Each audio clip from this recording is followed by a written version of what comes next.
아마 의문을 가지시는 분들이 계실 거예요. 저희가 하나님 믿고 있기 때문에 더욱더. 지난주에 제가 자칭 전능자 역할을 맡은 분이 역할에서 어떻게 회복될 수 있는지 말씀을 드리면서 왜 그 전능자가 이타적인 행동을 했는데 왜 그 행동을 그만둬야 하는지 네. 남을 돕는 행동을 왜 줄이는 게 그 사람의 회복인지 그러니까. 그러한 변화가 뭔가 성경적인지 오히려 어. 이기적으로 되는 건 아닌지 그쵸. 예. 그동안에 잘 남을 보살폈는데. 네, 남을 보살폈는데 그런 의문을 가지실 수 있겠죠. 또 교회를 다니고 하나님을 믿기 때문에 그런 행동을 해오신 분도 계실 건데요. 그렇죠.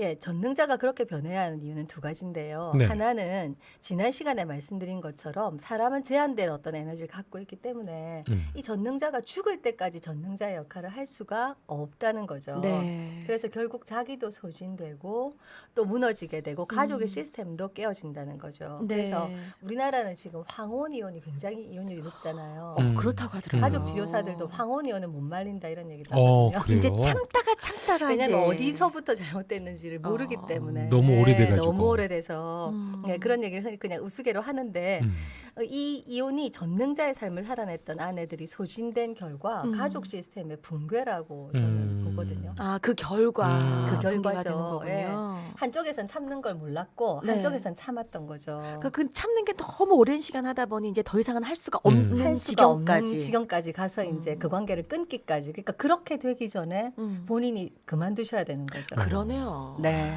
그래서 꼭 그만둬야 되는 거네요. 그래서 그만두셔야 되는 거예요. 왜냐하면 끝까지 할 수 없기 때문에. 네. 두 번째는 누가복음에 보면 내 이웃을 내 몸과 같이 사랑하라. 사실 네. 성경을 한 줄로 요약하면 이 말씀이잖아요. 그쵸. 그렇게 목사님들 말씀하시잖아요.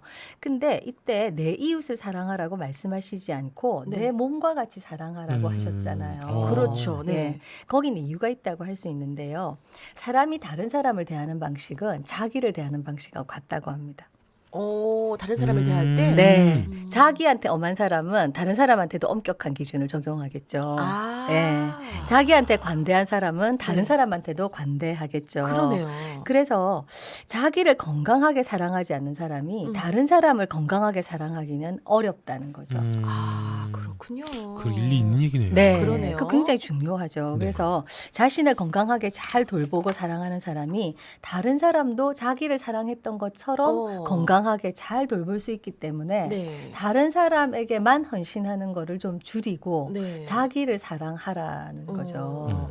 그러니까 나를 사랑할 수 있어야 예. 또 그 마음을 알아야 예. 다른 사람이 자기를 사랑하는 그 모습도 내가 봐줄 수 있고 인정해 줄 수도 있는 거잖아요. 맞아요, 권사님. 굉장히 정확한 표현이에요. 예, 그러니까 헌신하는 분들은 사실 헌신하지 않는 사람을 비난하기도 하거든요. 그러니까요. 왜 나처럼 헌신하지 맞아요. 않는가? 네. 예, 헌신의 기준이 거기에 있기 때문에. 네. 근데 자기를 건강하게 잘 사랑하는 사람은 말씀하신 것처럼 상대방이 자기를 사랑하고 자기 경계를 지키고 자기 네. 스스로를 존중하는 모습을 네. 수용하고 인정할 수 있게 되죠. 그럼 그럼 우리 각자가 그렇게 살면 그러네요. 이 세상이 건강해지죠. 그렇겠네요. 그렇기 때문에 자기를 돌보는 자가 세상을 구한다. 이 얘기가 나오는 거죠. 그러니까 자기를 사랑하는 게 굉장히 중요하고 네. 그 실천하는 것도 정말 중요한 네, 부분이에요. 그렇죠. 그러면 이제 저희가 이제 자칭 전능자의 이제 회복 이야기까지 지금 해주셨잖아요. 네.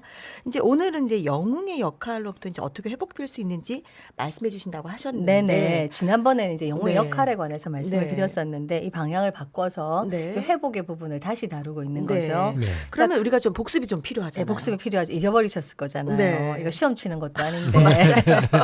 네, 이제 언제 했나 이런 네. 생각, 이 이름만 아마 기억나실 거예요. 그러면 이 영웅의 역할을 맡은 아이는 자신의 성공으로 가정의 문제를 덮으려고 하는 욕구를 갖고 있다고 말씀드렸었죠. 네. 가족 안에 수치감이 있을 때 뭔가 성취를 통해서 자신의 가족이 좋은 가족이라는 걸 다른 사람들에게 알리는 역할을 네. 하게 된다고 말씀드렸죠. 네. 그래서 이 영웅의 역할은 주로 장남, 장녀가 맡게 되는데 성취 욕구 또한 높고 완벽주의도 많고 네. 책임감도 강하다고 말씀드렸어요. 네. 그래서 어쩌면 성취의 관점에서 보면 이 영웅의 역할은 굉장히 좋은 동기가 될 수도 있어요. 그렇죠. 성취만 본다면. 네. 자, 뿐만 아니라 이 영웅의 역할을 맡게 되는 자녀는 부모 중 한 사람의 정서적 배우자 역할을 하게 된다고 말씀드렸어요. 네. 예. 근데 정서적 배우자. 네, 좀 알 것도 같지만 조금 어렵기도 네. 해요. 그렇죠. 그 어떤 의미예요? 낯선 정서적 표현이죠. 배우. 네. 네. 정서적 배우자라는 표현은 진짜 배우자를 대신해서 자녀 중 한 명이 부모 중 한 사람의 감정을 위로하고 고통을 나누는 관계를 맺는다. 는 의미에서 붙여진 이름이에요. 그 드라마 같은 데서 보면은 엄마가 아들 보고 하듯이요. 그렇죠. 이제 엄마와 아들 같은 경우는 그게 이성이기 때문에 네. 좀 더 케미가 좋아요. 좋잖아요. 그렇죠. 그렇죠. 그러니까 더 이제 강력하게 정서적 배우자 역할을 할 수 있고요. 그다음에 장녀인 경우들도 많아요. 그래요. 엄마의 정서적 맞아요. 배우자가 큰 딸인 경우가 많아요. 왜냐하면 맞아요. 걔가 가장 큰 자녀이기 때문에 그나마 인지적으로 엄마의 상황을 가장 잘 이해한다고 생각을 하는 거죠. 네, 그러다 보니까 자꾸 위로해주게 되고 음. 엄마를 내가 보살펴야 된다는 마음이 들게 되고 네. 그러네요. 그렇게 하게 되는 거거든요. 근데 이렇게 한 자녀가 정서적 배우자 역할을 하게 되면 이제 삼각관계라는 게 형성될 수 있거든요. 삼각관계. 네. 가족 구성원 사이에서요. 예, 구성원 사이에서요. 근데 이 삼각관계라고 하는 것은 가족 구성원 중에서 두 사람 사이에 갈등이 생겼는데 네. 그러한 갈등이 두 사람 사이에서 해결될 수 없다고 생각될 때 두 사람 중 한 사람이 제3자를 관계 안에 끌어들여서 네. 이 갈등 관계에 있는 상대방에 대한 적대감을 서로 나누고 공감하고 네. 그 사람에 대해서 비난하고 이러면서 서로 위로받고 뭐 이런 어떤 정서적 동맹 관계거든요. 그러면 국장님하고 저하고 동맹을 맺었어. 네. 그런 다음에 누군가 하나 필요해. 네. 그럼 간사님 네. 하나 딱 택해가지고. 이제 동맹을 맺어서 어. 필요한 게 아니라 만약에 이제 제가 불편하다. 네. 제가 불편해요. 제가 불편하고 우리 세 사람은 계속 만나야 돼요. 일주일에 목요일만 만나는 게 아니라 매일 만나야 돼. 근데 권사님이 만약에 제가 불편해요. 마음에 안 들어. 근데 그 관계가 해결이 안 돼. 이렇게 좀 해보세요. 저렇게 좀 해보세요. 제가 말을 안 들어. 네. 하고 싶은 대로 해 방송도. 근데 계속 날마다 와. 그러면 그 불편함이 있는데 내가 해결할 수 없잖아요. 그럴 때 이제 국장님한테 어느 날 팍팍 예, 하는군요. 있잖아요. 이렇게 뭐 이게 별로고요. 막 이렇게. 그쵸. 네, 그럼 저도 예. 그래요? 예, 오, 세상에 세상에. 요청했는데도 안 했단 말이에요.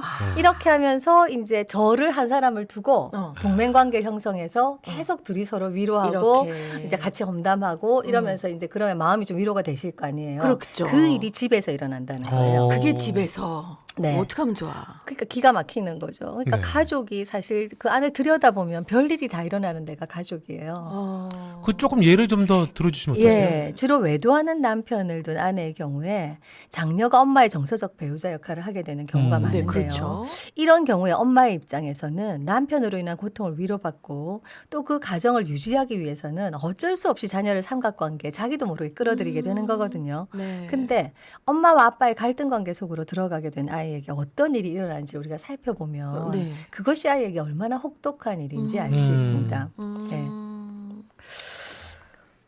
그럼 만약에 그 아빠가 굉장히 싫을 것 같은데. 아빠가 굉장히 싫죠. 네. 우리 아빠 안 했으면 좋을 것 그쵸. 같은 그런 예, 느낌. 그렇죠. 그런 느낌이 당연히 들죠. 네. 그래서 독일의 가족 치료학자 버트 일링거라는 분이 있는데요. 이분은 부모가 자녀에게 네. 자기의 고통을 반복적으로 얘기하고 위로받는 경험이 지속되면 네. 실제로 정서적으로는 부모 자녀 관계가 역전돼서 네. 자녀가 부모의 역할을 하게 된다. 이렇게 얘기합니다. 이제 끝내는. 예. 어.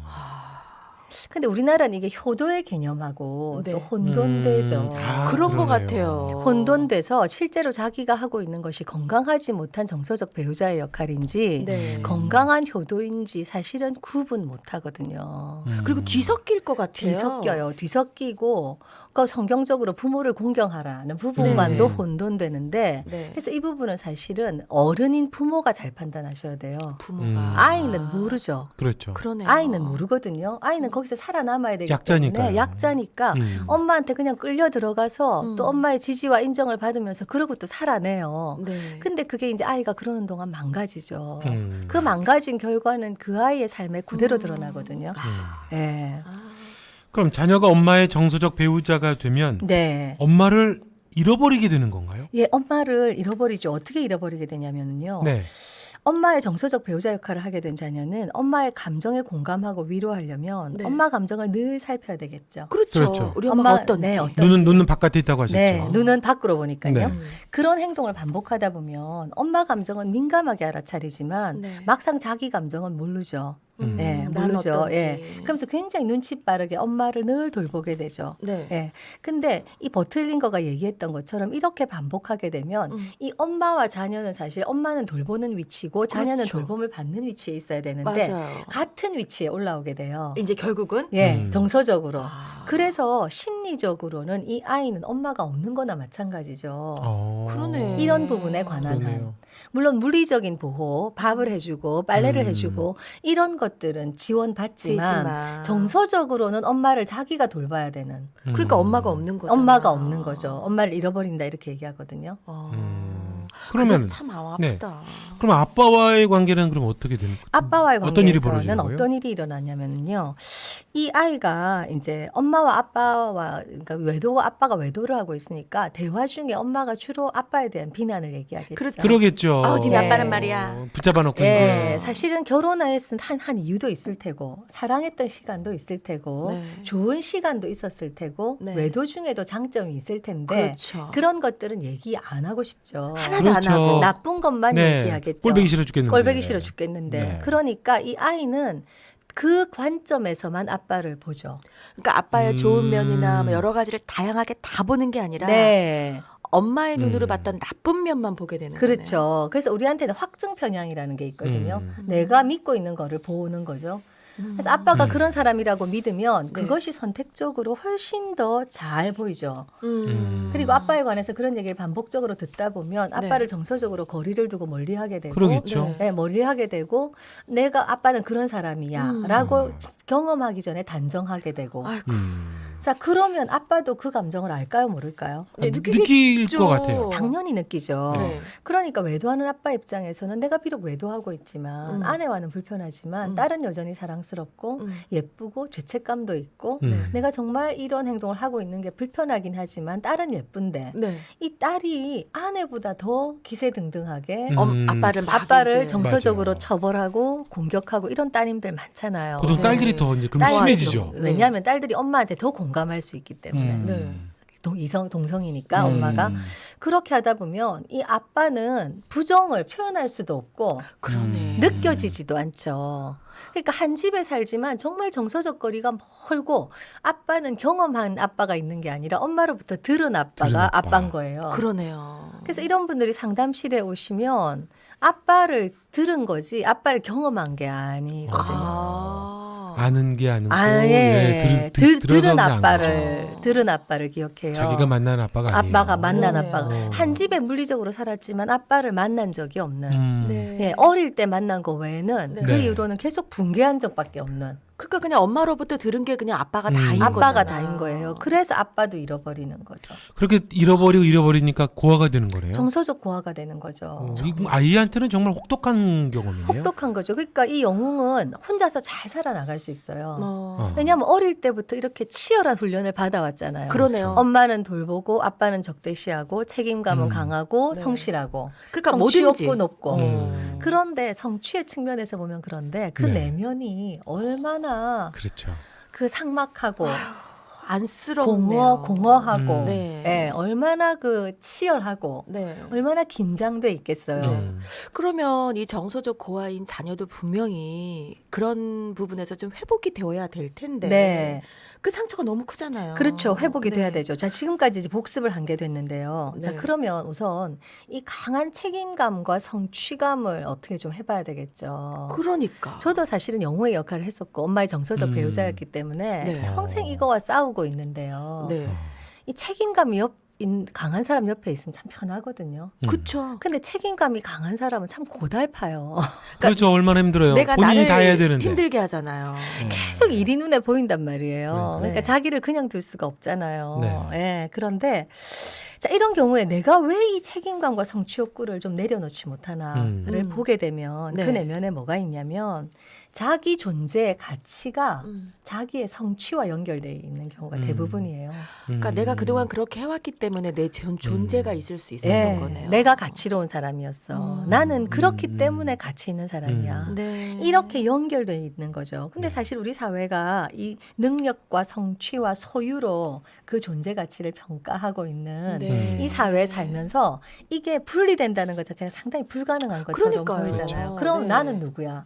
그렇죠. 이렇게 되는 거죠. 네. 자, 그럼에도 불구하고 하나님을 우리가 믿고 있고 성경의 진리를 우리가 믿고 있잖아요. 네. 그러면 결국 이건 하나님 앞에 머무는 시간에 음. 하나님께서 성취와 소유와 능력과 이런 것과 무관하게 나를 어떻게 여기시는지 깨닫고 또 느끼고 이 하나님 안에서 정체성을 발견하는 과정이 이 지나친 책임감과 성취 욕구로부터 진정으로 자유로워질 수 있는 길이에요. 그러니까 누가 해줄 수 있는 건 아닌 것 같아요. 예. 그러니까 하나님 안에서 너는 있는 그대로 너만 존귀해. 예. 라고 말씀하실 때 그것이 진짜 내 것이 될 때. 내가 그게 가슴으로 느껴질 때. 그러니까. 예, 그게 머리에 있다가 머리하고 뭐 가슴이 가장 거리가 멀다고 하잖아요. 네. 지구상에서. 네. 그게 가슴으로 느껴질 때 이게 진정으로 자유로워지는데 하루아침에 자유로워지는 것 같지는 않고 계속 왔다 갔다 하는데 그러면 이제 우리가 할 수 있는 일은 뭔가 하나님 앞에 머무는 시간을 갖는 것이죠. 네, 우선은. 예, 우선은 하나님 예배 자리에 나가고 네. 성령이 강하게 임재하는 곳에 나가고 네. 하나님 앞에 머무는 개인적인 시간들을 갖고 네. 이렇게 할 때 하나님 안에서 친밀감도 뭔지 좀 느끼게 되고 네. 하나님이 나한테 뭐라고 말씀하시는지도 간혹 알게 듣게 되고. 되고 네. 그것도 느끼게 되고 그래서 이게 참 쉽지 않은데 왜냐하면 이게 힘든 이유는 우리가 어려서부터 세상으로부터 받아온 평가와는 너무 다르기 때문에 그러니까요. 이 세계관이 변화돼야 되거든요. 이건 어떤 패러다임 시프트잖아요. 패러다임 자체가 바뀌어야 되는 거기 때문에 쉽지는 않지만 이 과정을 여러분이 좀 끊임없이 하셔야 네. 이 강한 책임감과 성취감, 나의 능력, 나의 네. 성취와 내 존재가 분리되는 경험들을 네. 하실 수 있는 거죠. 예. 그러니까 간혹 보면 이런 분들이 막 그 성취지향적으로 막 모든 것을 하다가 네. 지쳐서 힘들 때 하나님 안에 이제 막 이제 들어갈 때가 있잖아요. 네, 영적으로. 그렇죠. 그렇죠. 그래서 그분들이 회복되는 걸 참 많이 보거든요. 맞죠. 그렇죠. 맞아요. 이제 그게 진정한 회복이죠. 네, 진정. 그래서 기독교 상담에서는 이제 여기까지 도와줄 수 있겠지만 일반 상담에서는 사실 그렇게는 그쵸. 안 되죠. 그죠?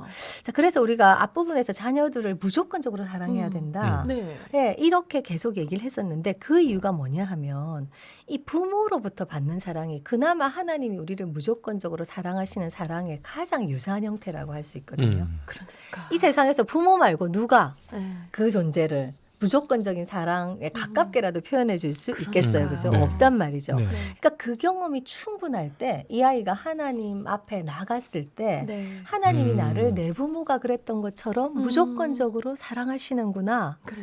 익숙한 이렇게 거군요. 익숙한 거죠. 음. 그래서 저희 아이는 게임도 하고 공부도 해요, 집에서. 네. 제가 공부하고 있을 때보다 게임하고 있을 때 아이한테 가서 누구야 사랑해 이렇게 해요. 네. 혹시 그 아이가 제가 공부할 때 사랑한다고 느끼고 조종한다고 느끼고 조건적으로 사랑한다고 느낄까봐 네. 저는 역으로 어. 게임하고 있을 때 제가 사랑의 감정이 느껴지면 누구야 정말 사랑해. 네. 꼴 보기 싫을 예, 때 예. 오히려 근데 꼴 보기 싫을 때가 있었는데 네. 지금은 정말 게임할 때도 사랑스러울 때 많아요. 그래요. 네.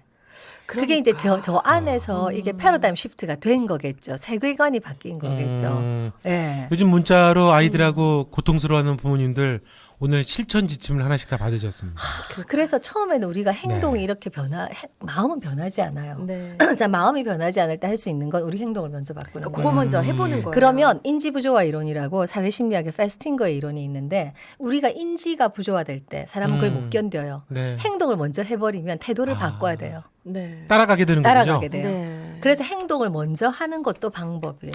근데 어머니들 거의 한계 상황이실 네. 것 맞아요. 같아요. 그렇죠. 예. 그리고 네. 맞아 엄마들이 제일 범하기 네. 쉬운 게 그거예요. 잘할 때 그렇죠. 사랑해라고 네. 말하게 되잖아요. 네, 뭐든지. 네. 근데 막 마음에 안 드는 행동일 때는 사랑해가 아니라 어렵죠. 으 이렇게 네. 되거든요. 네. 그러니까 오늘부터 엄마 반찬 뭐야 그러면은 이게 올라올 때 사랑해. 사랑해. 게임 공부하라고 그랬더니 게임하고 아직도 12시인데 안 일어나고 있으면 사랑해. 사랑해. 라고 해야 12시 되겠군요. 반에 일어나요. 사랑스럽네요. 네. 12시, 적응했습니다. 적응했습니다. 12시 반. 네, 12시 반에. 사랑의 일어나요. 때랑 끝나고 나서도 아직 안 일어났고. 네, 제가 집에 가도 좀 있다가. 그리고 일어나자마자 엄마 뭐, 라면 끓여줘 이러는 거 네, 아니에요? 일어나자마자 아침을 드려야 되고 아점을 드려야 되고 드시고 나면 환기를 해야 되고 환기하셔야 되고. 네, 또 청소를 해야 되고 또 전자업계 또 네, 돌아보셔야 되고. 전자업계 돌아보셔야 되고. 사랑스럽네요. 네, 그때 네. 저한테는 참 여러 가지로 의미 있는 시간이라는 생각이 들어요. 아유, 네. 네. 참 그러네요. 정말. 영웅들이 주로 이제 완벽주의가 많다고 아까 하셨거든요. 네. 네. 이건 뭐 어떻게 돼? 이 문제는 어떻게 해요? 자, 이 완벽주의가요. 결국은 완벽주의는 좀 기준을 낮춰야 되는 문제인데요. 네. 기준을 다 낮출 수 없잖아요. 네. 우리 삶에 우선순위가 있을 거고 그렇죠. 중요하지 않은 게 있을 텐데 본인 삶에서 우선순위를 정하셔서 우선순위가 좀 낮은 부분들에 대해서는 기준을 과감하게 좀 낮추셔야 돼요. 그러면서 본인이 자꾸만 거기에 대해서 괜찮아. 네. 뭐 이래도 괜찮아. 어. 이 세상에 사실 꼭 해야 되는 일이 몇 가지 없잖아요. 그러니까요. 지내보면 따지고 보면 어, 맞아요. 옛날에는 그런 줄 알고 살았지만 살았는데. 그렇잖아요. 그러니까 그렇게 하셔야 되고 지난번에 완벽주의를 말씀드릴 때 기능적 완벽주의와 역기능적 완벽주의에 네. 대해서 말씀드렸죠. 맞아요. 기능적 완벽주의는 내가 하는 일이 실패할까봐 실패에 대한 불안이 높은 사람, 낮은 사람들이고 네. 역기능적 완벽주의는 기준은 똑같이 높지만 실패에 대한 불안이 낮은 사람들이었죠. 높은 사람들이었죠. 네. 그죠? 그런 사람들이었죠. 그러면 불안이 높을 때는 우리가 쉬운 과제는 잘할 수 있거든요. 네. 단순 노동에 잘할 수 있는데 어려운 과제는 불안이 너무 높으면 오히려 수행이 떨어져요. 힘들죠. 그렇거든요. 적정 불안은 좋지만 적정 수준의 불안은 그래서 이 불안들을 좀 낮추셔야 돼요. 예, 불안을 낮추셔야 되는데 이 불안은 어떤 일이 일어날까봐 네. 마음이 안정이 안 되고 힘든 거잖아요. 네. 그래서 사실은 실패에 대한 태도를 좀 바꾸셔야 되는 거죠. 실패에 대한 태도 이게 네. 참 쉽지 쉽지 않아요. 않죠. 네. 근데 지금 우리나라가 이 코로나를 방역을 잘해서 네. 뭐 난리잖아요. 네. 근데 이 방역이 메르스하고 사스 때 훈련된 거라고 하거든요. 네. 그때 메르스하고 경험이 있는 그때 그 실패 경험. 네. 네, 그래서 그 실패 경험이 있으면서 훈련된 거라서 지금 이렇게 잘 해내고 있다. 네. 이런 평판들이 있잖아요. 네. 그것처럼 아이를 기를 때도 실패를 통해서 배우게 하는 것이 맞아요. 굉장히 핵심이라고 말씀드렸듯이 네. 본인의 삶에서 실패에 대한 태도를 좀 바꾸시면 네. 불안이 그래야지 내려가는 거죠. 그러니까 참 실패에 대한 불안이 좀 낮아졌으면 좋겠는데 우리는 쉽지 않죠. 그게 참 쉽지는 쉽지 않죠. 않아요. 왜냐 우리가 숏컷 지름길로 가고 싶기 때문에. 그러니까요. 네. 근데 뭐 많이 살지 않았지만 살아보면 지름길이 어디 있던가요? 없어요. 네. 지름길일 것 같았으나 아니었어요. 네, 방향이 틀리면 네. 거꾸로 돌아서 가야 하는 빨리 가면서 오네요 네. 오히려. 바람이 예. 오히려 늦더라도 방향이 맞으면 그렇죠. 나았던 그렇죠. 경험들이 많잖아요. 맞아요. 그러니까 실패에 대한 태도를 여러분이 좀 바꾸시면 이 완벽주의가 기능적 완벽주의로 바뀌죠. 이건 굉장히 기능적이죠. 그러네요. 수행을 높이죠. 그렇죠. 네. 역기능적 완벽주의. 네. 예. 네. 네. 불안이 높아지면 네. 안 되는 거죠. 그렇군요. 네. 아, 근데 이렇게 이제 엄마들이 불안이 좀 낮아지면 네. 아이들에게도 분명 영향이 있어요. 그러겠네요. 네. 예. 그래서 보호는 가족은 정서적인 단위다. 정서적으로 연결돼 있다 이렇게 얘기했거든요. 그렇게 얘기를 했는데 이 엄마의 불안은 반드시 아이에게 그대로 흘러갑니다. 공포도 그렇고 두려움도 그렇거든요. 그렇죠. 그래서 이 아이에게 불안이 제가 제 높은 불안이 아이에게 전이된 걸 알았을 때 제가 네. 너무나 미안하고 아이가 힘들어하는 걸 보면서 제가 너무 마음이 아팠는데 썼던 한 가지 방법은 아이가 탁 불안해할 상황이 생겼잖아요. 네, 어떤 일에 예, 있어서? 어떤 일에 있어서 엄마 이거 어떻게 이렇게 하잖아요. 그러면 저도 같이 덩달아 어머 그래 어떡하지? 어. 이러면 이제 두 사람의 불안이 더 올라가요. 더 증폭되잖아요. 불안은 시너지가 있거든요. 예, 그럴 때 탁 심호흡을 하고 목소리를 딱 낮추면서 네. 괜찮아. 그럴 수도 있지 뭐. 괜찮은 거야. 예, 괜찮은 거야. 저희 아이가 중간고사 칠 때 전화가 왔어요. 공부를 못 하겠다고. 예, 막 뭐 이렇게 몸 상태도 별로 네. 안 좋고 괜찮아. 삶이 길어.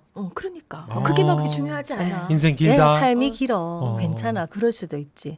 가슴이 뛰는데 네, 말은 그렇게 얘기를 우선은. 했는데 그 사건 이후로 아이의 그 성취에 있어서의 불안이 굉장히 많이 낮아진 게 느껴져요.